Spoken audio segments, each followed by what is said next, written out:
발송자 불명의 택배. 핏 웃겠지. 달마다 낯선 사람이 택배를 보냅니다. 그 이상한 상담을 받은 것은 8월 하순경이었다. 상담자는 우라카와 미츠토시라는 40대 남성분이었다. 도쿄에 위치한 연립주택 코마키다 맨션에서 혼자 산다고 한다.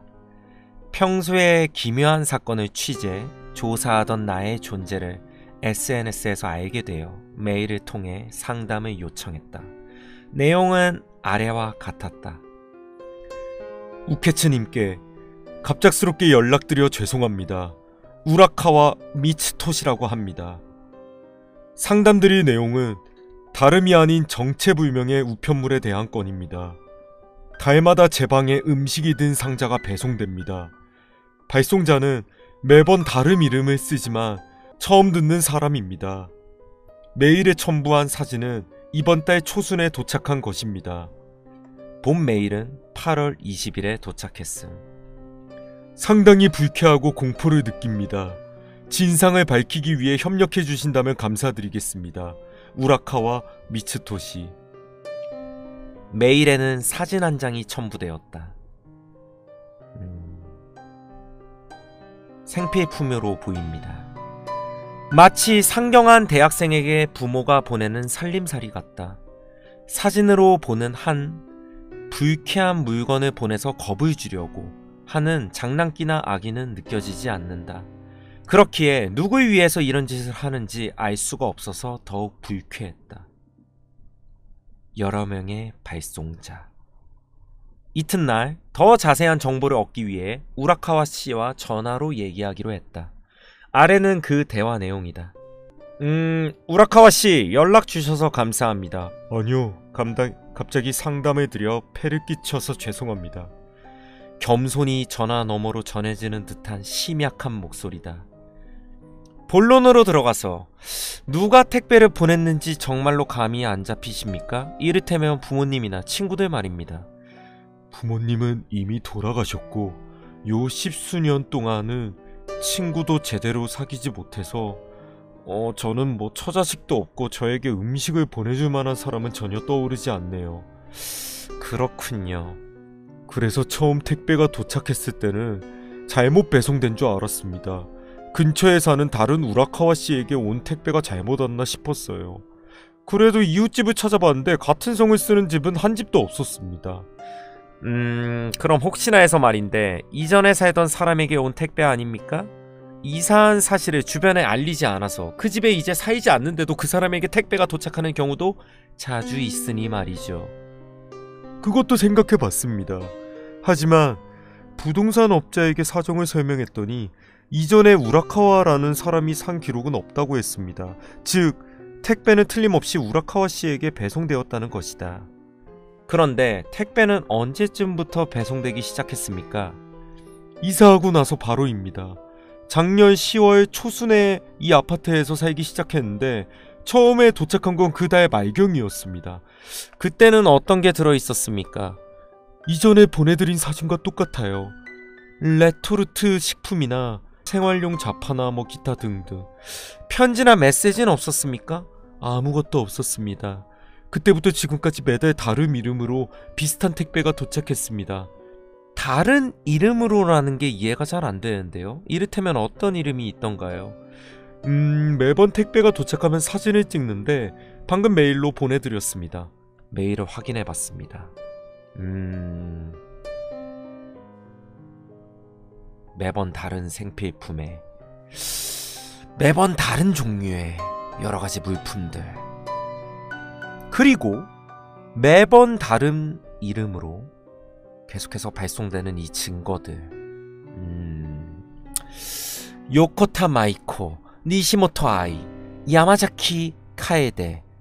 발송자의 이름은 전부 여자 이름이군요. 그리고 주소도 매번 다르지만 가나가와현 에비나시라는 곳은 공통점이네요. 우라카와씨, 이 지명에 대해서 아는 바 있으십니까? 아니요. 에비나시에는 한 번도 가본 적이 없어요. 친척이나 지인 중에 이 지역에 사는 사람도 한 명도 없습니다. 그렇군요. 그럼 여기 적힌 주소를 한번 전부 조사해 보기로 할까요? 그거라면 이미 했는데요. 전부 실존하지 않는 주소였습니다. 도로명, 번지수, 호수가 전부 제멋대로였습니다. 가짜 주소. 그 말인즉슨 여러 명이 아닌 한 명이 이름과 주소를 바꾸어가며 몇 번이고 택배를 보낸단 말이 된다. 그렇다면 이 이름도 전부 가명일 것이다. 가명을 쓰는 건 우라카와 씨에게 본명을 알리고 싶지 않기 때문이라고 해도 어째서 매번 이름을 바꿔야만 하는 걸까? 발송자의 동기를 알 수 없다. 방문자. 그런데 택배를 오는 것 말고도 혹시 다른 이상한 일이 없습니까? 이를테면 뭐 전화를 받았는데 아무 말이 없는다든가 하는 일이에요. 그렇군요. 상관이 있을진 모르겠는데요. 사소한 일이라도 괜찮습니다. 아무거나 말씀해 주세요. 사실은 딱 한 번 저희 집 앞에 누가 온 적이 있어요. 이사와서 얼마 지나지 않았을 때예요. 작년 10월 중순쯤 밤에 자려고 했는데 문 바깥에서 발소리가 들리는 거예요. 평범한 발소리가 아니라 끼익끼익 거리는 한쪽 발을 끌면서 움직이는 소리였어요. 그 발소리가 제 방 앞에 멈췄어요. 손님인가 싶었는데 1분 정도 지나서 인터폰이 울리지 않아서 신경 쓰여 상황을 보러 갔어요. 제가 현관에 다가가자 다시 끼익끼익 소리가 났습니다. 문을 열자 사람의 실루엣이 멀어지는 게 보였습니다. 즉! 우마카 씨가 방에서 나올 듯한 기척이 드니까 황급히 도망쳤단 말이군요. 그 사람의 체격이나 성별은요? 체격은 작은 편이었던 것 같아요. 성별은 밤인데다가 저희 맨션은 공동복도에 전등이 없어서 잘 모르겠습니다. 다만 분명히 왼발을 끌고 다녔던 것 같아요. 쫓아갈 정도의 큰일은 아닌 것 같아서 그냥 가만히 있기로 했지만요. 그런데 그때 현관에 뭐가 적혀있진 않았습니까? 아니요, 전혀요. 알 수 없는 방문자와 택배 발송자가 동일 인물이라며 한 가지 가능성이 떠오른다. 혹시 스토커는 아닐까요? 선물을 자주 보내고 집 앞까지 슬금슬금 찾아오는 건 스토커 피해 사건에서 자주 듣는 얘기입니다만 40이 넘는 남자를 스토킹하나요? 제가 말하기에 조금 한심하긴 합니다만 제가 머리숱도 꽤나 없고 여성의 호의를 살 만한 외모는 아닌데요. 머리숱이 없어도 인기 있을 사람은 있습니다. 스토커라며 내버려두면 위험할 테니 이를테면 경찰에게 문의하거나 아니면 이사를 가는 등 도망칠 준비는 해본 적이 없나요? 그런 것 좀 해보는 게 어떨까요? 경찰이려면 아까 전에 만나고 왔어요. 그치만 택배가 오는 것만으로는 사건의 의미가 없는 모양이라 진지하게 상대해주지 않습니다. 그리고 이사라자니 돈이 없습니다. 옷가네 뿌러블럼. 옷가네가 돈입니다. 옷가네가 없습니다. 옷가네 이나이. 계속 일해온 회사가 작년에 도산해서 사원 기숙사도 폐쇄한 탓에 도망치듯 들어온 것이 이 코마키다 맨션 102호실이란 말이에요. 지금 하는 일로는 달에 2만엔을 내는 것도 고작이라서 이사 비용은 도저히 코마리마센. 도망칠 수도 없고 도움을 요청할 사람도 없다. 진퇴양난이다. 생면부지의 오컬트 작가에게 기댈 수밖에 없었을 거다. 우라카와 씨가 딱하게 느껴졌다. 알겠습니다. 이 사건은 제가 처리하도록 하죠. 불안하시겠지만 잠시 기다려 주십시오. 정말 죄송합니다. 다만 지금 상태로는 단서가 너무 적군요. 혹시 지금까지 받은 택배를 아직 가지고 계십니까?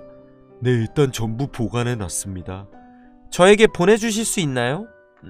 글쎄요. 이게 하나하나가 다 커서 전부 보내드리는 건 좀... 힘들겠군요. 그럼 이번 달에 받은 것만 보내주실 수 있습니까? 네, 알겠습니다. 바로 보내드릴게요. 전화를 끊은 뒤 사진을 다시 들여다보았다. 뭔가 특이한 점이 안 보이는 그냥 생필품. 종류도 다르고 발송자가 다르다. 택배 안에는 그냥 즉석밥, 레토르트 식품, 티슈나 주방용품 등의 생활용품이 들어있었다. 아무리 봐도 이거는 그냥 무난한 살림살이 택배다. 이어서 송장 사진을 보았다. 역시나 모두 똑같은 형식으로 작성된, 필적도 비슷한 것으로 보아 동일 인물이라고 생각하는 게 옳을 것 같다. 그리고 이 사진들에는 또 하나 주목할 점이 있다. 송장 옆에 붙어있는 증지다. 증지란 우체국 창구에서 직원이 우표 대신에 뽑는 스티커다. 즉 택배를 전부 우체국 창구에 가져가서 보냈음을 알 수 있다. 다 붙어있으니까 증지가. 딱 하나 붙어있지 않은 택배가 있었는데 이건 아마 택배 상자 표면에 찢어진 흔적이 있다. 즉 원래는 붙어있다가 떨어졌을 것 같다. 발송자가 굳이 이 방법을 고른 이유는 우라카와 씨에게 자신의 정보를 알리지 않기 위함이라고 생각된다. 편의점 택배나 사설회사의 택배로 보내려면 좀 더 자세한 개인정보를 적어야 되는 데다가 담당자의 이름도 기재된다. 즉 이로 인해 자신의 신상이 파헤쳐질 위험이 있다고 생각했을 것이다. 다만 그럼에도 숨길 수 없는 정보가 있다. 바로 우체국 이름이다. 증지에는 모두 우체국의 이름이 적혀있다. 찾아본 결과 발송자는 키시에 초등학교 앞 우체국, 카자미역 앞 우체국, 스즈하라 우체국이라는 세 우체국을 나누어 이용한다는 것을 알았다. 그리고 그 우체국들은 모두 가나가와현 에비나시에 있다고 한다.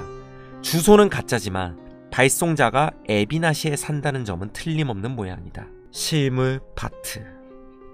이튿날 우라카와 씨에게서 택배가 왔다. 사진에서도 보이듯이 음식이나 생활용품이 들어차 있을 뿐 이상한 것은 없다. 편지와 메시지도 없다. 그런데 어째서일까? 실물을 본 순간 기묘한 위화감이 느껴졌다. 우라카와 씨가 보낸 사진을 다시 한번 본다. 나는 이 사진들을 통해서 이상한 점을 알아챘다. 다만 그건 너무나도 사소해서 이 시점에선 크게 신경 쓰지 않았다. 나도 뭔가 위화감이 들어. 뭔가 이상하게. 미스테리 사연이라서 그런가? 뭔가 위화감이 들어. 그러나 그것이야말로 택배 사건의 근간에 이어진 중요한 힌트라는 것을 나중에 알게 된다. 지인 파트. 우체국의 장소로부터 발송자가 사는 지역을 알았다.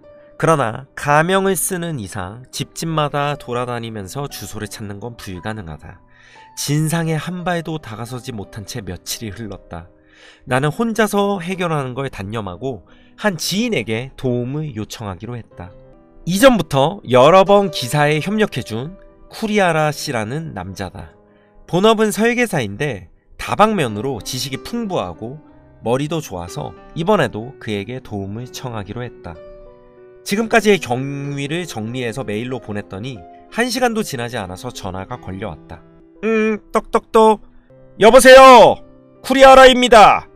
안녕하세요, 오랜만입니다. 메일은 읽으셨나요? 네, 내용은 거의 파악했습니다. 정리하자면 이거네요. 도쿄 아파트에 사는 우라카와 미츠토시 씨의 집에 달마다 정체불명의 택배가 온다. 발송자는 매번 다른 이름과 주소를 쓴다. 이름은 가명, 전부 여자 이름이다.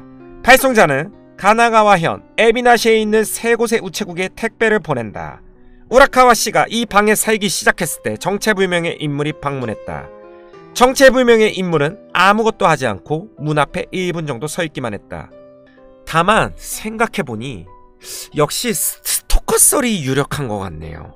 다만 그 앞에서부터 막혀서. 그런가요? 저는 지금 나온 정보만으로 꽤나 자세한 범인의 인물상을 알아냈습니다. 네? 우선 범인은 스토커가 아니라고 생각합니다. 말하자마자 부정당했네요. 어째선가요? 난데? 스토커가 피해자에게 선물을 보냈다는 케이스는 상당히 많습니다. 그럼 어째서 그런 짓을 하느냐? 그것은 자신의 존재를 어필하고 싶어서이기 때문입니다. 너를 사랑하는 한 사람이 있다는 과격한 자기 주장입니다. 그러나 우라카와 씨가 받은 택배에는 전부 다른 이름이 적혀 있습니다. 이건 마치 여자 여러 명이 선물을 하는 듯한 구도가 되고 맙니다. 자신을 과시하려는 스토커의 심리와는 동떨어져 있습니다. 소데스네. 그럼 반대로 우라카와 씨를 원망하는 누군가가 그를 괴롭히는 것이냐면 그럴 가능성도 낮은 것인 것 같습니다. 그건 동감입니다. 만약 그랬다면 좀 더 상대가 싫어할 만한 걸 보냈을 테니까요. 네, 그러므로 지금 단계에서 범인의 동기를 알 수 없습니다. 모르는 걸 아무리 잡고 있어도 해결되지 않으니 다른 쪽을 파고들기로 합시다. 우선 아까 언급했던 이름의 문제부터 보죠. 범인은 어째서 왜 why 매번 이름을 바꾸는 것인가요? 우케츠 씨 어떻게 생각하나요? 우라카와 씨가 여러 명이 택배를 보낸다고 믿게 하기 위해서? 아니, 근데 그렇다면 송장의 형식이 매번 같은 것도 이상한 것 같은데. 네, 사진을 봤는데 이래선 이름만 바꿔봤자 같은 사람이 보냈다는 게 곧바로 들통납니다. 즉, 범인은 자신이 단독 범인을 우라카와 씨에게 숨길 생각은 없습니다. 그럼 대체 어째서 난데스까? 아마도 우체국을 속이기 위해서겠죠. 우체국? 수치 거부 파트. 우케츠 씨는 수치 거부라는 제도를 아십니까? 들어본 것이 있는 것 같기도 하고요. 비게이츠 씨가 보내신 택배입니다. 아, 그게 누군데 몰라. 무서우니까 수치 거부할래요. 아, 싫어. 무서워. 이게 수치 거부라고 합니다. 자신에게 온 배송품을 받지 않고 배송업자에게 돌려줄 수 있는 제도를 수치 거부라고 합니다. 저라면 모르는 사람이 보낸 기묘한 택배 따위 두말 없이 수치 거부할 겁니다. 연병 이딴 주소가 존재할 리 없잖냐. 어디로 반송해야 되는 거냐고 젠장. 이런 케이스를 만들고 싶다는 거죠. 그럼 그 경우 택배는 발송자에게 반송되는데 발송자의 주소와 이름이 거짓일 경우 어디로도 보낼 수 없겠죠. 갈 곳을 잃은 택배는 일정 기간 보관된 뒤 폐기됩니다. 직원 입장에서는 쓸데없는 고생만 할 뿐이죠. 업무 방해군요. 비게이츠는 불량 고객이다. 절대로 택배를 접수하지 마라. 알았어. 오케이. I got it. Yes, my lord. 이런 일이 반복되면 발송자의 이름이 불량 고객으로 블랙리스트에 오르게 됩니다. 다시는 그 이름으로 택배를 보내지 못하게 되죠. 즉, 우라카와 씨는 매번 직접 택배를 수령하고 있습니다. 그러나 언제 그가 수치 거부 제도를 알게 되어 그걸 이용할지 알 수 없습니다. 범인은 그렇게 될 걸 가정해서 매번 이름과 주소를 바꿈으로써 블랙리스트에 오르는 것을 방지한단 말입니까? 근데 그럴 거면 그래도 굳이 가명을 안 쓰고 무기명으로 보내면 되는 거 아닙니까? 그럴 수는 없습니다. 분쟁 방지를 위해서. 분쟁 방지의 4원칙, 수취인의 이름, 수취인의 주소, 발송자의 이름, 발송자의 주소, 이 4가지가 기재되지 않은 택배는 청구해서 접수받지 않습니다. 그래서 범인은 매번 가명을 열심히 지어내야만 합니다. 고육지책이군요. 범인도 필사적입니다. 필사적이라는 말에 지금까지는 흐려서 알 수 없던 범인의 윤곽이 조금 드러난 것만 같았다. 우라카와 씨에게 택배를 계속 보내기 위해서 필사적으로 계획을 짜는 인간. 그렇다. 범인은 괴물도 유령도 아닌 한 명의 인간이다. 그러나 이해가 되지 않는다. 어째서 난데 그렇게까지 우라카와 씨에게 택배를 보내고 싶어하는 것인가? 발송자의 동기는 알 수 없습니다. 그러나 행동의 논리는 분명합니다. 우라카와 씨에게 택배를 보내고 싶다. 그리고 우체국에게 들키고 싶어 하지 않는다.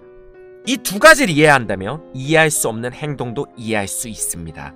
범인이 여러 우체국을 사용하고 있는 건 직원이 자신의 얼굴을 기억 못하게 하기 위해서입니다. 그리고 가명이 전부 여성의 이름인 것은 범인 자신이 여성이라서이겠죠. 여성이 남성의 이름으로 택배를 보내면 직원이 부자연스럽게 여기지 않겠습니까? 범인은 그렇게 생각한 게 아닐까요? 그렇군요. 모든 것은 우체국의 눈을 속이기 위함이었다니. 이제 이해가 갑니다. 제4의 우체국 파트. 우리는 점점 범인에게 다가가고 있습니다. 근데 지금부터가 중요합니다. 우체국의 위치에 주목하세요.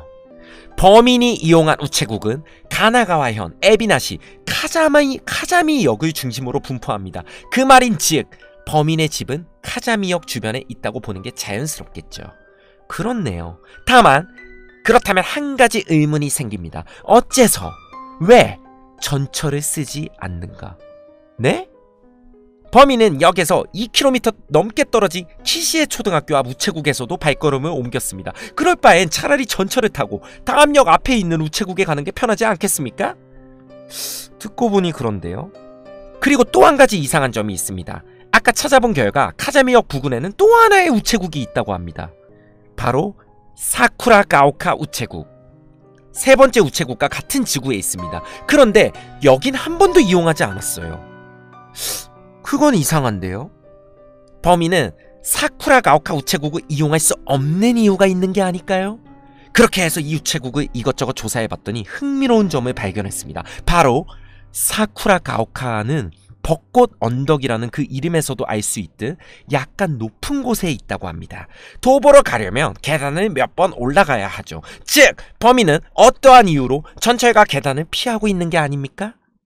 전철과 계단이라 혹시 범인은 휠체어를 탄 게 아닐까요? 네? 아마도 고령자 내지는 다리가 불편한 사람. 갑자기 등골이 서늘해진다. 우라카와 씨의 말이 머릿속에 떠오른다. 문 밖에 소리가 들렸어요. 평범한 발소리가 아니라 끼익끼익거리는 한쪽 발을 끌면서 움직이는 듯. 그렇다면 우라카와 씨가 들은 발소리는 틀림없는 범인의 소리입니다.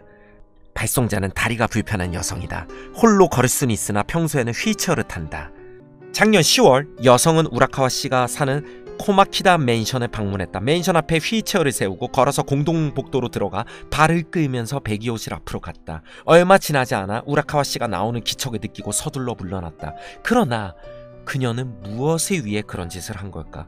평소에 전철로 다음 역으로 가는 것조차 피하는 사람이 왜 일부러 가나가와까지 와서 도쿄까지 와서 꽤나 중요한 용무가 이건 틀림없다. 쿠리아라 씨, 범인은 우라카와 씨의 방 앞에서 무엇을 한 걸까요?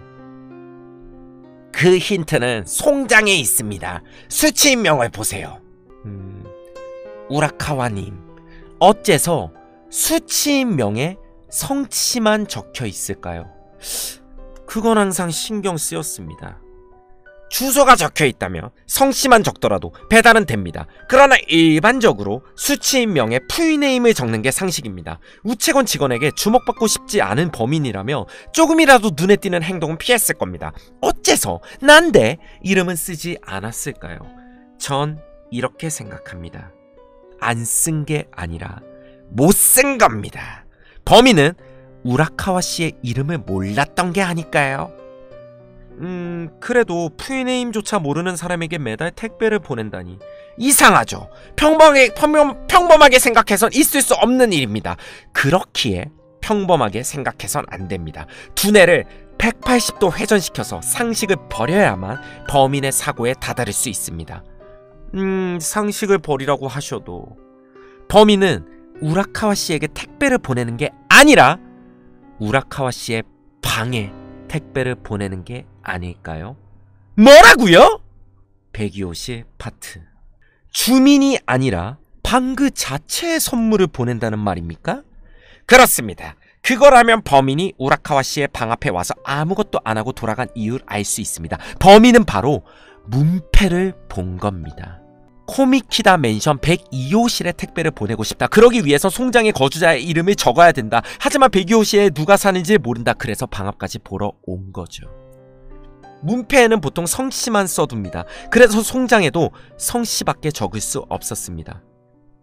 그래도 방 앞까지 갈 수 있다면 본인이 직접 전달해 주면 될 것 같은데 사실은 그게 이상적일지도 모르겠네요. 하지만 다리가 불편한 사람이 무거운 짐을 들고 가나가와에서 도쿄까지 매달 오는 건 상당한 중노동입니다. 그런가? 그러면 애초에 범인은 어째서 102호실에 선물을 보내려는 마음을 먹은 걸까요? 제가 설명하지 않아도 우케츠 씨는 이미 눈치채지 않으셨나요? 눈치 못 챘는데요. 뻔히 보이는 사실이다. 이미 마음속 어딘가에는 불길한 상상이 부풀어 올랐다. 사람이 아닌 방, 즉 장소에 물건을 보낸다. 그 행위는 바로 공양?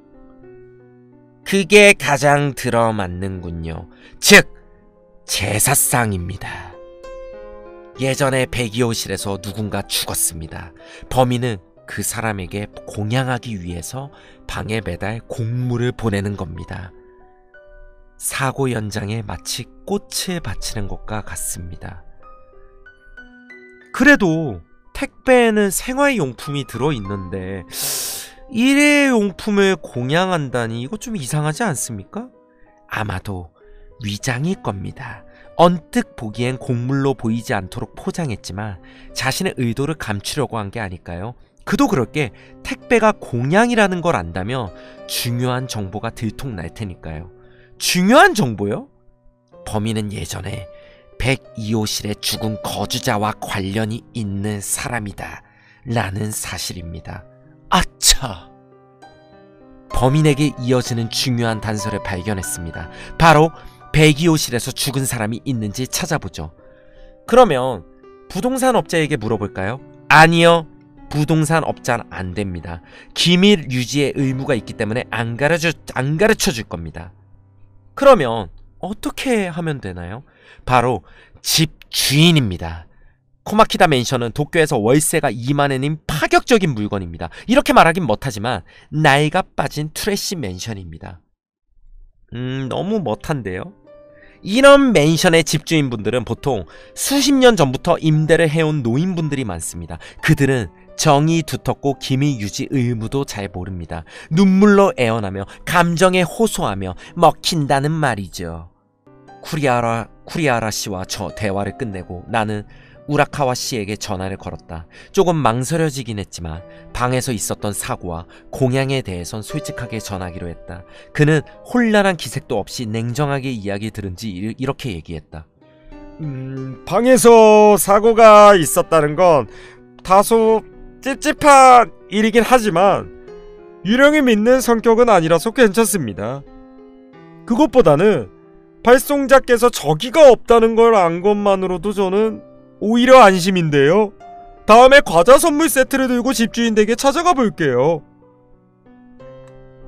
사실 파트. 며칠 뒤 우라카와 씨에게서 전화가 왔다. 그의 목소리는 평소 이상으로 잠겨 있었다. 오늘 집주인과 이야기를 하고 왔습니다.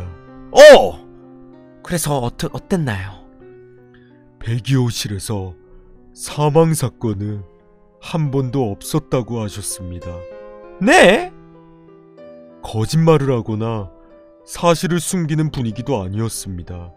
그 뒤로 다른 방에 사시는 분들께도 여쭤봤는데 역시 102호실에서 사람이 죽은 적이 없다고 합니다. 헌터 데스까? 이거 참 면목이 없습니다. 아니요, 사과하실 필요는 없습니다. 다만 이러면 사건은 다시 원점인데요. 그렇군요. 그래도 집주인과 이야기하면서 수학도 있었습니다. 그게 뭔가요? 우라카와 씨의 말에 따르며 코마키다 맨션의 집주인은 쿠리아와 씨의 예상대로 70세를 넘긴 할머니였다. 혼자 살면서 외로우셨던 모양인지 우라카와 씨가 방문하자 크게 기뻐하셨다고 합니다. 그 결과 5시간 가까이 잡담에 어울리게 되었지만 그 대신에 큰 선물을 받았다고 합니다. 바로 예전에 102호실에 살던 사람들의 명부를 보여준 것이다. 거기에는 주민의 이름과 당시의 전화번호가 기재되어 있었다. 아무래도 메모를 할 수는 없었기에 5시간에 걸쳐 필사적으로 머리에 집어넣었다고 한다. 기억나는 건 지난 20년의 대화뿐이었어요. 그것만으로 대단합니다. 지금 메일로 보내드리겠습니다. 그가 보내온 과거의 주민 일람을 보며 나는 숨을 들이쉬었다. 내가 주목한 것은 우라카와 씨 이전에 산 타나베 료이치 그리고 아키야마 요스케 미키 부부였다. 너무 짧아. 타나베 씨는 4개월, 야키야마 부부는 3개월 만에 방을 나갔다. 너무 짧다. 순간 머릿속을 맴돈다. 방에서의 사고, 괴기연상, 아니다. 이 방에선 아무도 죽지 않았다. 그렇다면 떠오르는 것은 택배다. 아마도 우라카와 씨가 살기 시작하기 전부터 102호실에는 택배가 배송되었을 것이다. 그거를 불쾌하게 여긴 두 가정은 곧바로 이사를 나간 게 아닐까? 우선은 그걸 확인하기 위해 타나베 씨와 야키야마 부부에게 전화를 걸기로 했다. 과거 파트. 타나베 씨는 부재 중이었지만 아키야마 요스케 씨와는 전화가 연결되었다. 내가 배기호실에 대해 묻자 그는 가벼운 분위기로 당시 있었던 일을 말해주었다. 맞아. 그런 택배라면 자주 왔었지. 정말입니까? 매번 다른 여자 이름으로 보내오니까 이거 뭐 바람 피우는 거 아니냐고 아내가 의심해서 꽤나 고생을 했다고. 기분 나빠서 바로 이사했어. 역시 우라카와 씨 이전에도 택배는 도착했었다. 나는 이어서 아키야마 씨 이전의 세입자에게 전화를 걸었다. 키리무라 마코 유이 모녀. 배기호실에 살았던 기간은 7년 전후 타나베 씨 아키야마 부부보다도 훨씬 길다. 과연? 네, 여보세요? 갑작스레 전화드려 죄송합니다. 혹시 키리무라 마코 씨 전화 맞습니까? 네, 맞는데요. 누구시죠? 비교적 젊은 여성의 목소리였다. 나는 지금까지 있었던 일을 설명했다. 도중에 맞장구를 치던 키리무라 씨의 목소리에 점차 긴장이 섞이는 걸 느꼈다. 그래서 말인데 배기호실의 택배에 대해서 조사하고 있습니다. 혹시 무언가 알고 계십니까? 몰라요. 작게 그러나 분명하게 거절하듯 그녀는 말했다. 그러니까 키리무라 씨가 배기호실에 사실 때는 택배가 오지 않았다, 이 말씀이신가요? 그러니까 그렇다고 하잖아요! 저기요, 이제 끊어도 될까요? 바쁘다고요! 죄송합니다. 저기 마지막으로 하나만 여쭙겠습니다. 지금은 혹시 어디에 살고 계십니까? 왜 제가 그런 것까지 말해줘야 하는데요? 다시 전화하지 말아주세요! 참나. 전화 끊겼다. 그리고 나서 키리무라 씨 이전의 주민 쿠라모토 에이타 사나 부부 그리고 미즈하라 케이치 씨에게도 전화를 걸었지만 받지 않았다. 그들이 배기호실에 산 것은 10년 이상 전의 일이다. 이제 휴대전화도 계약을 해지했을지도 모른다. 그렇군요. 가장 수상한 거 키리무라 마코라는 여자입니까? 네. 택배 이야기 꺼내자마자 금세 태도가 이상해졌어요. 무언가를 감추는 듯한 기분이 든단 말이죠. 감추고 있더라. 그러고 보니 그 사람 딸이 있다고 했죠. 네, 유이라는 여자아이예요. 키리무라 씨의 목소리는 젊어 보여서 아직 어린아이인 것 같습니다. 그 아이 살아 있을까요? 쿠리하라 씨가 말하려는 것은 알겠다. 범인은 예전에 배기호실에서 소중한 사람을 잃은 사람이다. 혹시 키리무라 마코 씨의 딸 유이는 102호실에서 세상을 떠난 게 아닐까? 그렇다면 키리무라 씨의 기묘한 태도도 납득이 간다. 그녀가 택배를 보낸다는 사실을 들키고 싶지 않았던 것이다. 따님은 건강하십니까? 그 질문을 받기 전에 전화를 끊고 싶었다고 그렇게 생각할 수도 있다.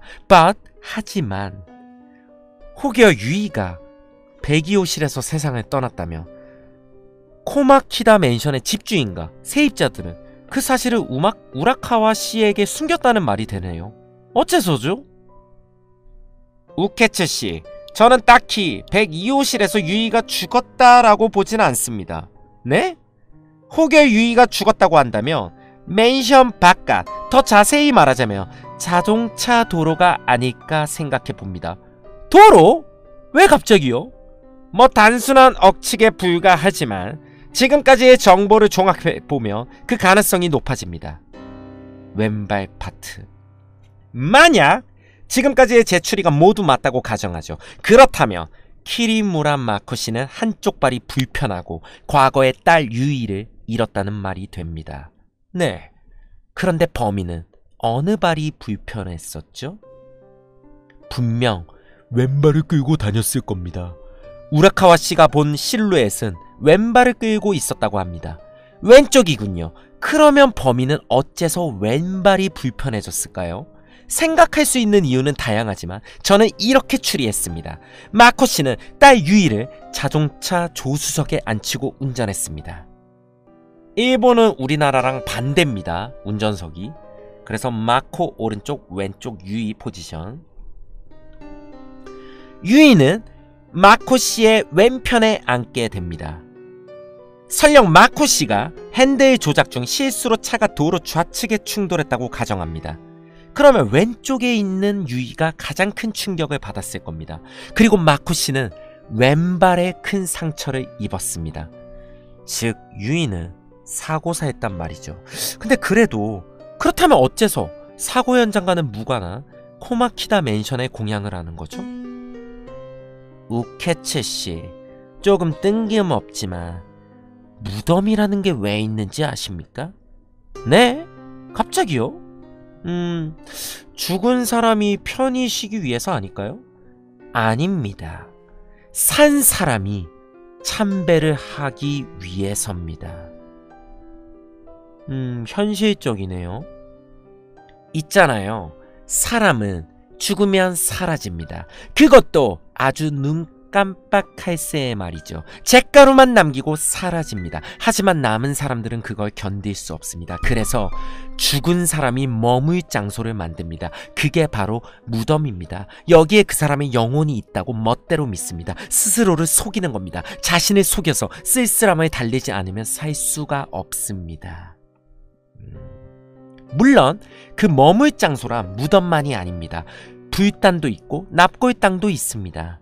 교통사고가 났을 때 도로변에 꽃을 바치는 사람이 있습니다. 그 사람은 도로변에 영혼이 있다고 멋대로 믿기로 한 것입니다. 영혼이 어디에 있는지는 산 사람이 멋대로 정하는 겁니다. 유이는 교통사고로 죽었습니다. 하지만 사람에 따라서는 도로변에 유이의 영혼이 있다고 생각하겠죠. 그러나 어머니인 마코 씨는 그렇게 생각하기 싫었습니다. 배기가스가 매캐하고 자동차와 사람으로 북적이는 장소에 유이를 두고 싶지 않았습니다. 그래서 그녀는 유이의 영혼이 코마키다 맨션 102호실에 있다라고 믿기로 한 것이죠. 두 사람이 102호실에서 지낸 기간은 7년 전후입니다. 우케츠 씨가 본 바에 의하면 마코 씨는 젊고 그래서 유이 씨는 아직 어린 여자아이입니다. 즉 유이 씨는 인생 대부분을 102호실에서 보낸 게 됩니다. 마코 씨에게 있어 유이가 있기에 적절한 곳은 102호실 밖에 없었을지도 모릅니다. 쿠리아와 씨의 말은 반쯤은 납득가면서도 의문이 남았다. 이거는 사실 억지 추측 아닐까? 억추 아닐까? 유이의 공양을 하고 싶다면 102호실에 계속 살면 되는 거 아닌가? 일부러 멀리 살면서 거기에 사는 사람의 이름을 찾아보고 가면까지 써가면서 공물을 보내는 건 아무리 봐도 너무 번거로운 일이다. 그리고 더욱 알 수 없는 건 공양한 물건들이다. 어린아이에 공양을 한다면 과자나 장난감에 바치는 게 자연스럽지 않은가? 레토르트 식품에 햇반, 아무래도 어린아이를 위한 것이라고 보긴 어렵다. 다만 이래저래 생각해봤자 내가 쿠리아라 씨를 뛰어넘는 추리를 할 수 있을진 모르겠다. 납득해야 되는 건가? 그런 걸까요? 뭐 그저 억측이지만요. 전화를 끊은 뒤 나는 인터넷에서 키리무라 유이를 검색해봤자 혹여 사망사고가 있었다며 어딘가에 뉴스가 남아있을 것이다. 키리무라 유이 따닥 검색. 그러나 그럴듯한 정보는 나오지 않았다. 그 뒤로도 키리무라 마코, 키리무라 유이 사고, 키리무라 마코 사고 등으로 검색해봤지만 역시 아무것도 나오지 않았다. 혹여 사망한 게 어린아이였다면 익명으로라도 보도되었을지 모른다. 그래서 나는 사고의 내용을 도로변에 자동차가 추돌하여 발생한 사망사고로 검색해보기로 했다. 조사를 시작한 뒤 수십 분 뒤 한 기사가 눈에 들어왔다. 도메이 고속도로서 차량이 도로변에 추돌 1명 사망. 그 내용을 읽고 충격을 받았다. 망치가 내 머리 강타한 것 같았다. 조수석 파트. 여보세요, 쿠리아라 씨. 찾았습니다. 사망사고의 기사요. 해내셨군요. 다만 쿠리아라 씨의 추리와 다소 다른 부분이 있습니다. 네? 2014년 3월 19일 도메이 고속도로 요코하마 마치다 IC 부근에서 경영 트럭이 도로변에 충돌하는 사고가 발생했다. 사고 당시 차량은 우측 차선으로 주행하고 있었고 핸들 조작 미숙으로 인해 우측 가드레일에 충돌한 것으로 보인다. 운전자 쿠라모토 에이타 씨는 사망했다. 조수석에 탄 아내 쿠라모토 사나 씨는 좌반신에 중상을 입었지만 생명의 지장은 없었다. 에이타 씨는 4월부터 가나가와현 에비나시의 회사에 취직이 결정되어 부부는 이사를 진행하던 도중이었다. 쿠라모토 에이타 사나. 네. 2005년부터 13년까지 백이호실에 살았던 부부입니다. 범인은 바로 쿠라모토 사나였습니다. 그렇다면 어째서 왼쪽 다리... 소데스네.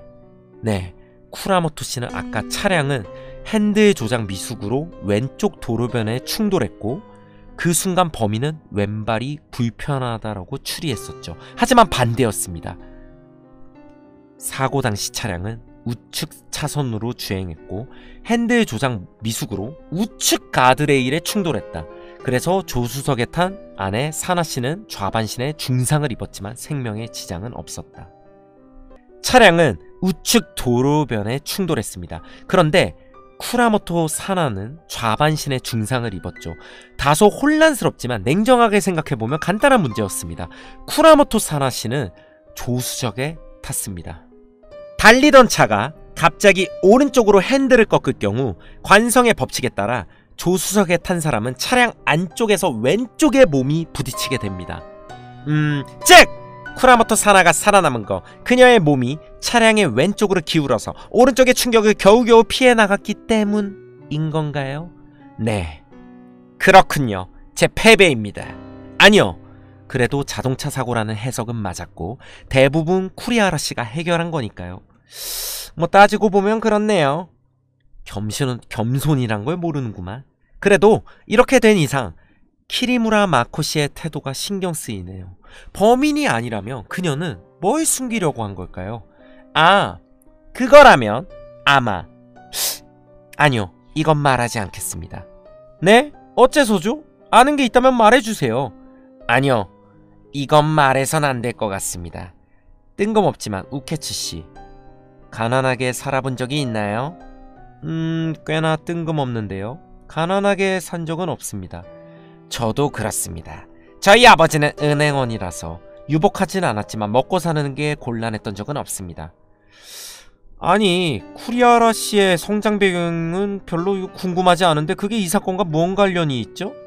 어쩌면 우리 같은 사람들은 이 사건의 본질을 이해할 수 없을지도 모르겠습니다.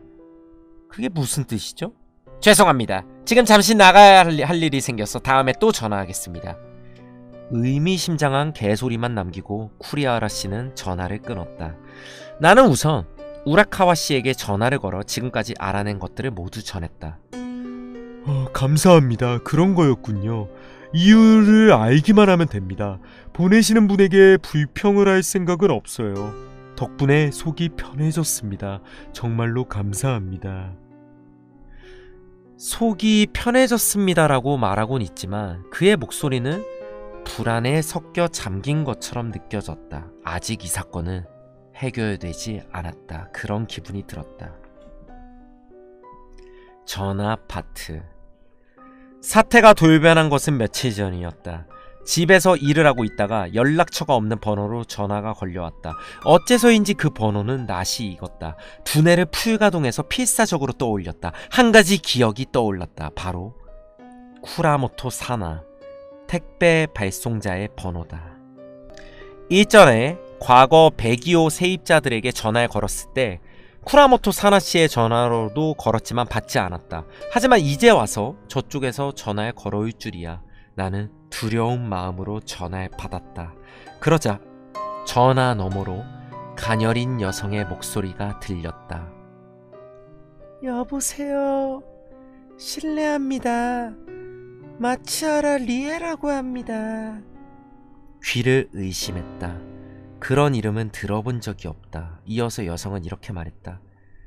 며칠 전에 이쪽 번호로 전화해 주신 것 같아서 제가 다시 전화해 드렸습니다. 아, 네, 분명 전화해 드렸습니다. 저 실례지만 이건 쿠라모토 사나 씨의 전화번호가 아닌가요? 네, 맞아요. 말씀이 늦었습니다. 저는 사나의 언니인 리에라고 합니다. 아, 네. 아, 그렇군요. 실례했습니다.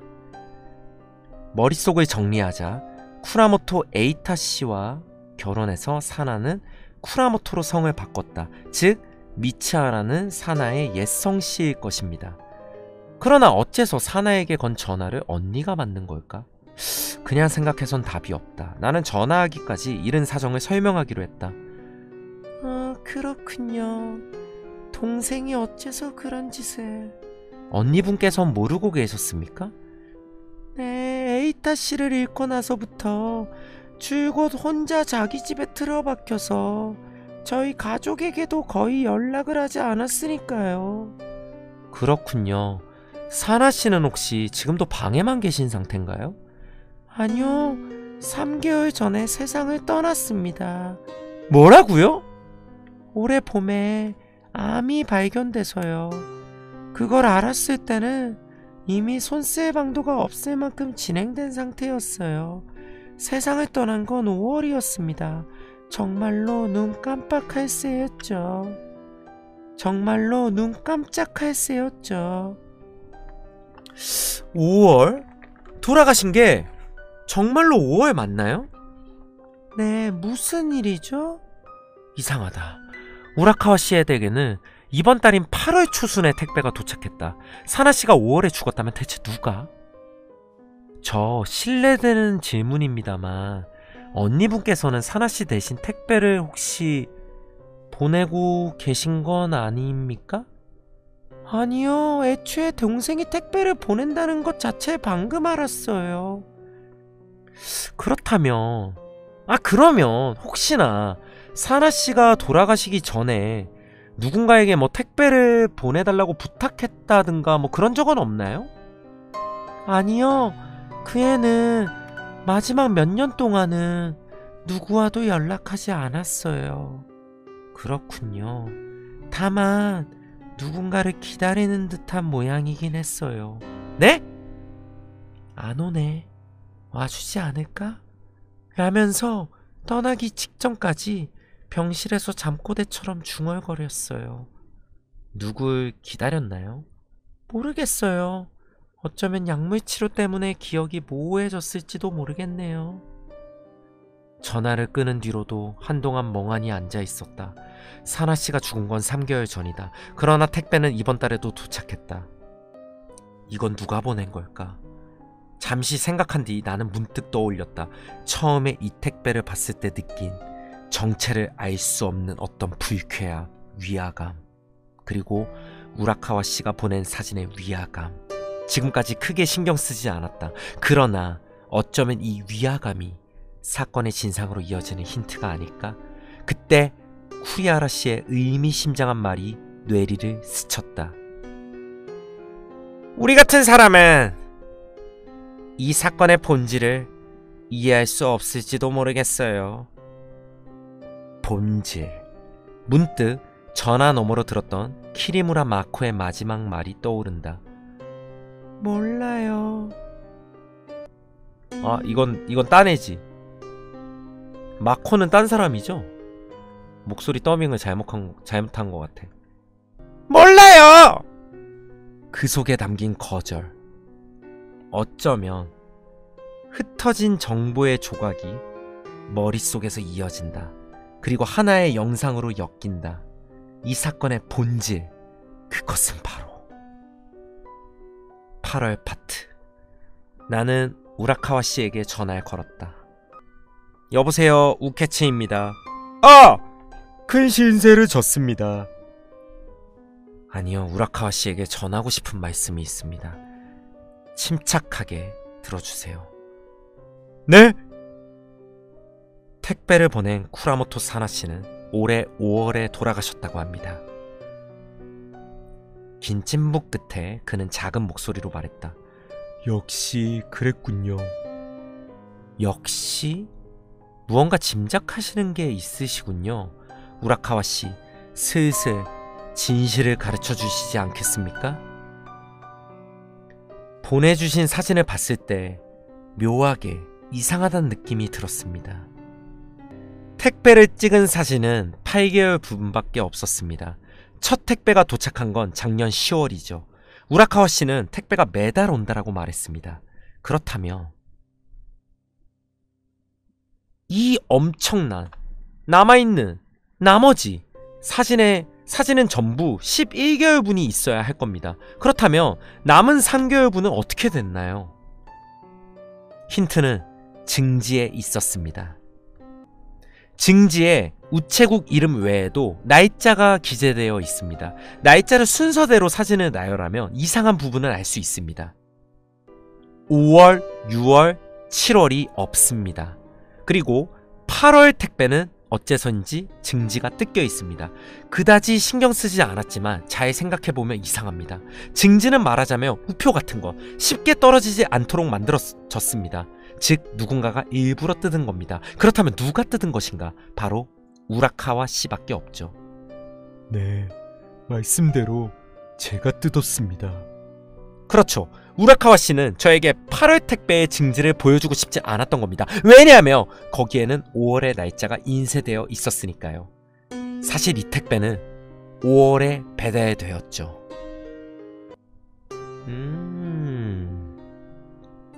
사나 씨는 5월에 돌아가셨습니다. 다시 말해 6월부터는 택배가 도착하지 않았을 겁니다. 당신은 5월에 도착한 마지막 택배를 8월에 도착한 택배라고 속였습니다. 왜? 지금도 택배가 오고 있다고 제가 그렇게 믿도록 하기 위해서요. 왜일까요? 단서는 택배 안에 있었습니다. 우라카와 씨가 보내주신 택배를 봤을 때 전 위화감이 들었습니다. 사진을 봤을 때 어딘가 다른 느낌이 들었기 때문입니다. 하지만 구체적으로 어디가 다른지는 몰랐습니다. 틀린 그림 찾기처럼 몇 번을 비교해봤을 때 읽고 알아챘습니다. 눈치채셨나요? 바로 레토르트 카레의 측면에 적힌 소비 기한. 사진에 찍힌 건 23년 12월 29일인데 제가 받은 실물에는 24년 1월 24일이라고 적혀 있습니다. 즉 아예 다른 상품입니다. 카레만이 아니라 아마 다른 레토르트 상품들도 즉석밥도 전부 다른 거겠죠. 이 택배는 언뜻 보기엔 똑같지만 내용물은 완전히 새로 갈아치운 거군요. 제가 우라카와 씨에게 8월에 온 택배를 저에게 보내주세요라고 부탁드렸습니다. 그 시점에서 택배 속의 음식은 이미 없던 거 아닙니까? 그래서 당신은 서둘러 똑같은 제품들을 사서 똑같이 상자에 담아 저에게 보냈습니다. 왜? 음식이 이미 없다는 사실이 들키지 않도록. 어째서 그런 짓을 해야만 했을까요? 그리고 들어있는 음식들은 어디로 갔을까요? 제발 그만해 주시면 안 될까요? 그만해요? 저는 우라카와 씨가 잘못한 건 하나도 없다고 생각합니다. 당신은 그저 택배에 든 음식을 먹었던 겁니다. 전화 너머로 우라카와 씨의 괴로운 신음이 들렸다.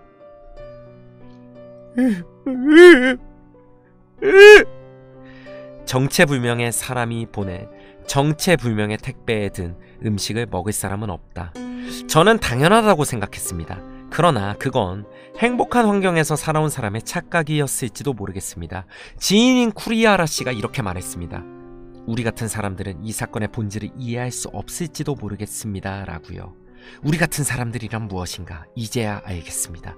굶주린 적 없이 살아온 사람들입니다. 지난 10월에 우라카와 씨는 직장을 잃고 도망치듯 코마키다 맨션에 들어왔습니다. 월세 2만엔조차 힘겹게 낼 정도로 돈이 없었습니다. 그럴 때 갑자기 택배가 왔죠. 안엔 음식이 있었습니다. 당신은 갈등했을 겁니다. 출처를 알 수 없는 음식을 먹을 순 없다고. 그건 인간성을 버리는 부끄러운 짓일 거라고요. 그러나 배가 고파졌습니다. 더 이상 참기 어려워졌습니다. 돈도 없었습니다. 우라카와 씨는 결국 참지 못하고 음식이 음식에 손을 댔겠죠. 그로부터 매달 택배가 왔습니다. 우라카와 씨는 그걸 계속 드셨죠. 우라카와 씨에게 있어서 정체불명의 발송자란 삶을 도와주는 은인이었을 겁니다. 그러나 올해 6월 이후로 무슨 이유에선지 택배가 오지 않았습니다. 우라카와 씨는 이렇게 생각하지 않으셨나요? 발송자에게 무슨 문제가 생긴 건 아닐까? 그러나 송장에서 적힌 주소는 존재하지 않았고 이름도 가명이었죠. 찾을 방법도 없었습니다. 그래서 저에게 부탁하기로 했습니다. 우라카와 씨의 진짜 목적은 발송자의 주소를 찾고 안부를 확인하는 것이었습니다. 그러나 그것을 솔직하게 말하면 출처도 모르는 음식을 먹었다라는 사실을 제게 들키고 맙니다. 그건 당신의 자존심이 용납할 수 없었죠. 그래서 택배가 매달 도착하니 곤란하니 진상을 밝혀주세요라는 거짓 고민을 지어냈습니다. 그렇죠? 맞죠? 인정 못하죠? 인정하죠? 인정? 인정. 우라카와 씨는 후이적이고 있다. 이렇게 떨리는 목소리로 말했다. 네, 속여서 죄송합니다. 그때는 너무나도 배가 고팠어요. 제 취직을 위해 면접도 보기만 해도 다 떨어지고 교통비니 뭐니 해서 돈은 나가고 알바도 안 받아주고 저도 어쩔 수 없었습니다. 힘드셨겠군요. 며칠 동안 아무것도 못 먹으니 정말로 움직일 수 없었습니다. 정말 팔과 다리가 마치 신경이 끊어진 것처럼 말을 듣지 않아서 생명의 위기라는 게 바로 이런 거였죠. 배가 고파서 먹거나 맛있어서 먹는 그런 게 아니라 죽고 싶지 않아서 먹었습니다. 살기 위해 먹었습니다. 목숨을 지키기 위해 먹었다고요. 그런 느낌은 저도 태어나서 처음이었습니다. 올해 4월에 드디어 꿈꾸던 제 취업에 성공했습니다. 작은 시골 공장인데 월급은 적지만 먹고 사는데 문제는 없어졌죠. 그리고 머지않아서 그 택배는 뚝 끊기고 말았어요. 달성자가 누군지 어째서 이런 걸 보냈는지 알 수 없었어요. 그래도 그 택배가 없었다면 저는 죽었을 거예요. 생명의 은인이라고요. 적어도 저 감사 인사는 저는 드리고 싶었어요. 이건 말할지 말지 망설였는데 그 택배 덕에 목숨을 건진 건 우라카와 씨만이 아닙니다. 네? 목적지 파트. 나는 이어서 키리무라 마코 씨에게 전화를 걸었다. 여보세요. 바쁘신 와중에 죄송합니다. 웹작가인. 또 당신인가요? 적당히 좀 하세요! 죄송합니다. 앞으로 2번 다시 전화하지 않겠습니다. 다만 끊으시기 전에 한 가지만 들어주시면 좋겠습니다. 혹시 코마키다 맨션 102호실에 달마다 택배를 보낸 이는 쿠라모토 사나라는 여성입니다. 이 사나씨는 3개월 전에 돌아가셨습니다. 혹시가 들어가면 안되네. 죄송합니다. 앞으로 2번 다시 전화하지 않겠습니다. 다만 끊으시기 전에 한 가지만 들어주셨으면 좋겠습니다. 코마키다 맨션 102호실에 달마다 택배를 보낸 이는 쿠라모토 사나라는 여성입니다. 이 사나씨는 3개월 전에 돌아가셨습니다. 네? 그녀는 놀란 듯 말했다. 역시. 혹시 키리무라 씨가 사실 때도 택배가 왔었죠? 그분 어째서 돌아가셨나요? 이후 키리무라 씨는 자신의 과거를 띄엄띄엄 전해주었다. 역시 그녀도 우라카와 씨와 같은 처지였다. 10년 전 당시 18세의 프리터였던 키리무라 씨는 아르바이트의 선배의 아이를 임신했다. 그걸 알린 다음 날 그는 어디론가 떠나버렸다. 기대도 하지 않았기에 낙담하진 않았다. 그러나 돈은 그녀를 힘들게 했다. 1시간짜리 부금이 끝났네. 와. 기대도 하지 않았기에 낙담하진 않았다. 그러나 돈은 그녀를 힘들게 했다. 2013년 8월 갈 곳 없던 그녀는 갓 태어난 유이를 안고 코마키다 맨션의 방에 들어왔다. 아이를 돌보는 동안 출근을 할 순 없었다. 당시 증가하던 인터넷 제휴 마케팅으로 일당을 벌긴 했지만 그럼에도 월세는 크게 밀렸다. 그녀는 먹는 것을 참았다. 먹지 않아도 모유는 나왔다. 이 아이라도 배부르면 충분하다. 그렇게 생각했다. 그러나 엄마가 밥을 못 먹으면 젖도 잘 안 나오게 되잖아요. 날이 갈수록 밤마다 아이는 더욱 크게 울었다. 배를 곪고 있다. 가장 영양에 필요할 때 마음껏 젖을 먹지 못한다. 키리무라 씨는 모유를 짜내려고 했다. 너무도 초조했던 나머지 가슴엔 상처만 남았고 모유보다도 출혈이 더 많아졌다. 아이에게 나눠줄 영양 따위는 없다. 그녀의 몸은 스스로의 뜻을 거슬러 그렇게 말한 것이다. 그녀는 스스로의 몸을 원망했다. 한심하기 짝이 없었다. 그럴 때 택배가 왔다. 음식이 들어있었다. 조금의 망설임도 없이 음식을 탐했다. 사이기 위해서가 아니라 살리기 위해 음식을 입안에 위장에 쑤셔 넣었다. 수년 뒤 유이가 보육원에 갈 수 있게 되자 키리무라 씨는 드디어 직장을 얻었다. 여전히 빈곤했지만 배는 곪지 않게 되었다. 그녀는 순조롭게 커리어를 쌓아 요 몇 년 새에 남들 못지않은 수입을 벌게 되었다. 그리고 재작년에 코마키다 맨션을 나와서 큰 아파트로 이사했다. 유이는 올해로 9살이 된다고 한다. 정말 힘이 넘쳐서 곤란할 지경이라니까요. 남자 아이들처럼 곧장 때를 써대고 혼자 어디로 가버리려고 한다고요. 매일이 큰일이에요. 그녀도 우라카와 씨와 마찬가지로 출처를 모르는 식품을 먹은 탓에 떳떳하지 못했다고 한다. 그러나 사나 씨에 대해 얘기하자 그 생각은 변한 모양이었다. 전화를 끊기 전에 그녀는 내게 이렇게 물었다. 혹시 괜찮으시다면 그분의 무덤이 어딘지 말씀해 주시겠어요? 다음에 딸을 데리고 인사드리러 가려고요. 그건 좋네요. 사나씨의 언니분과도 연락이 되니까 한번 여쭤보도록 하겠습니다.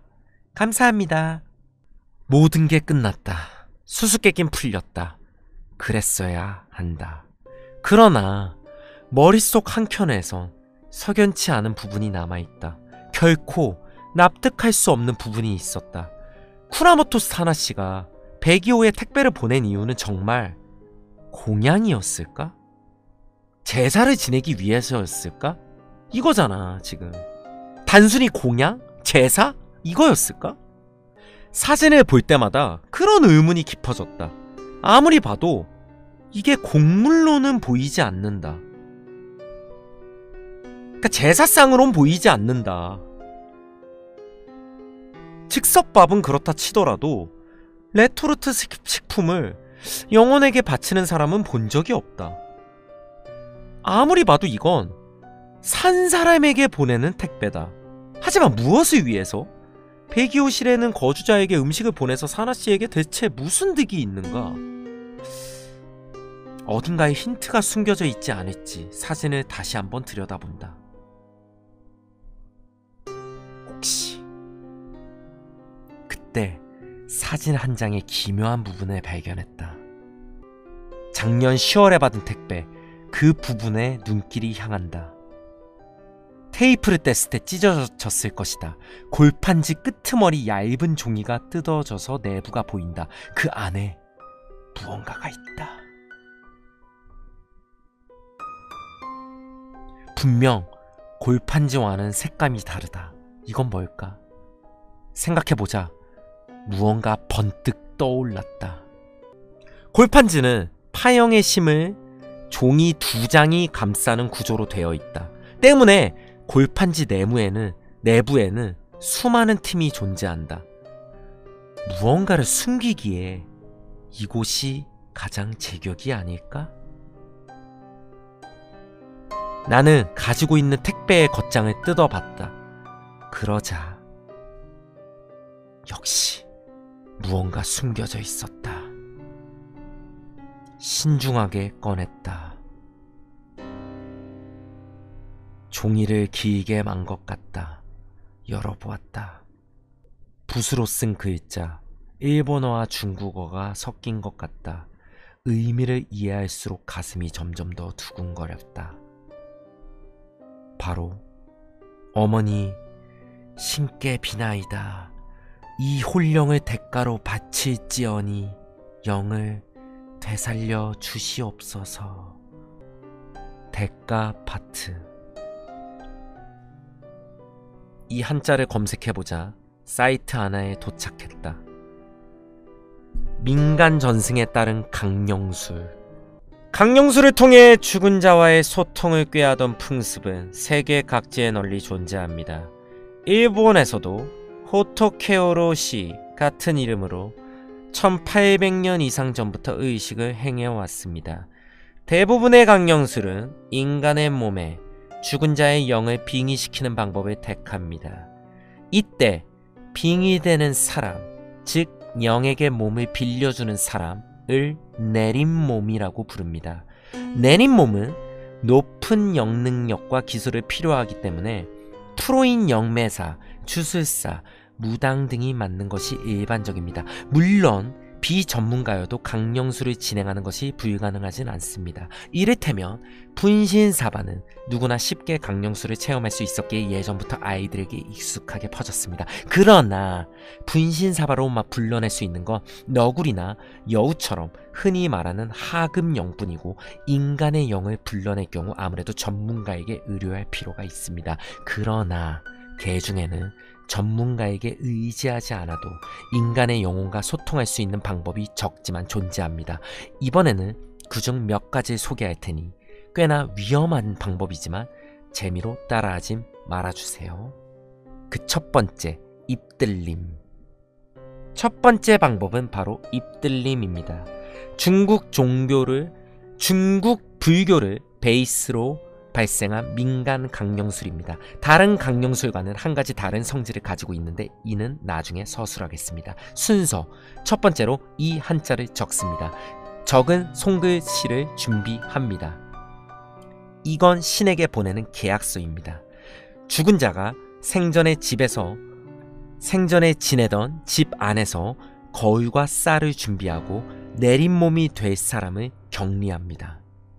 내림몸은 쌀을 입에 머금은 채로 거울을 보며 죽은 자의 친족 내지는 배우자의 혈액이 스며든 종이를 입술에 가져다 댑니다. 이 의식을 통해서 내림몸에게 죽은 자의 영혼이 깃든다고 전해집니다. 그리고 아래 점으로 인해 이 의식은 다른 강령술과 다른 성질을 띱니다. 대부분의 강령술은 내림몸의 몸을 영혼에게 빌려줌으로써 죽은 자의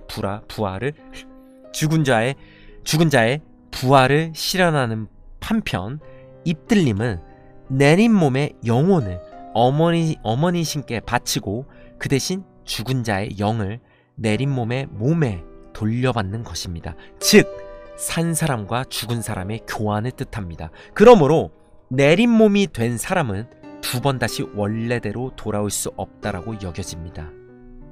이런 이야기는 들어본 적도 없고 입들림에 대해 작성한 사이트는 이것 말곤 없다. 아마도 이 기사를 쓴 사람이 지어낸 것으로 보인다. 그러나 혹시나 생전에 사나씨가 우연히 이 사이트를 발견해서 진지하게 받아들였다고 한다면, 죽은 자가 생전에 지내던 집안에서 거울과 쌀을 준비하고 내림몸이 될 사람을 격리합니다. 거울과 쌀, 짐작 가는 부분이 있다. 바로 항상 신경 쓰이던 택배 속의 생활용품.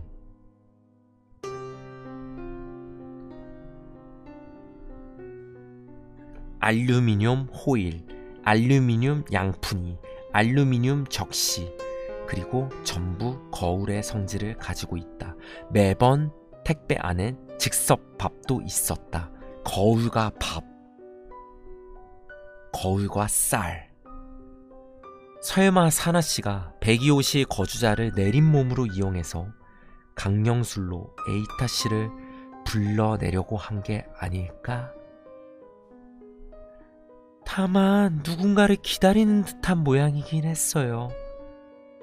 안 오네? 와주지 않을까? 라면서 떠나기 직전까지 병실에서 잠꼬대처럼 중얼거렸어요. 사나씨는 혹시 거주자에게 빙의한 에이타씨가 돌아오기를 기다렸다는 걸까?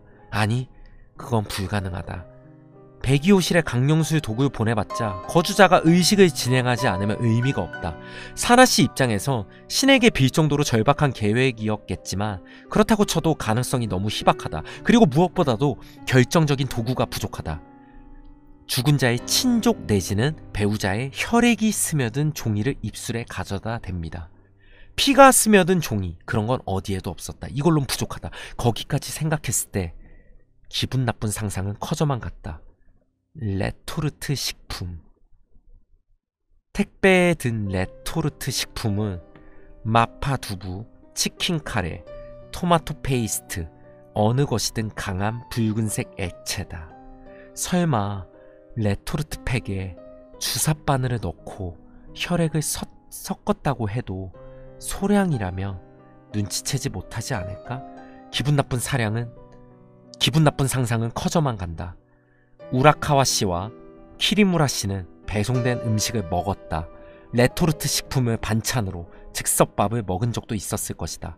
입안에 든 쌀, 혈액이 든 레토르트 식품이 입가에 묻는다. 그리고 티슈로 닦는다. 그러면 티슈에는 피가 스며든다. 무심코 택배 안에 든 알루미늄에 눈이 간다. 거울을 본다. 불가능한 일이 아니다. 내린 몸은 쌀을 입에 머금은 채로 거울을 보며 죽은 자의 친족 내지는 배우자의 혈액이 스며든 종이를 입술에 가져다 댑니다. 라는 조건이 성립해버린다. 일상적인 움직임이 그대로 강령술의 의식이 돼버린다. 그 정도로 계산적이었을 줄이야. 아니다. 설령 그렇다 할지라도 뭐가 어쨌단 말인가? 우라카와 씨도 키리무라 씨도 지금 건강하게 살고 있다. 사나 씨에겐 안타깝지만 강령술은 효과가 없었다. 애초에 피와 쌀과 거울로 죽은 자가 되살아난다니. 뭐 이런 멍청한 소리가 다 있나. 다만 키리무라 마코 씨가 딸 유이에 대해 이야기했던 말이 문득 떠올랐다. 정말 힘이 넘쳐서 곤란할 지경이라니까요. 남자아이들처럼 곧잘 때를 써내고 혼자 어디로 가버리려고 한다고요. 매일이 큰일이에요. 설마 나는 그것을 애써 부정했다.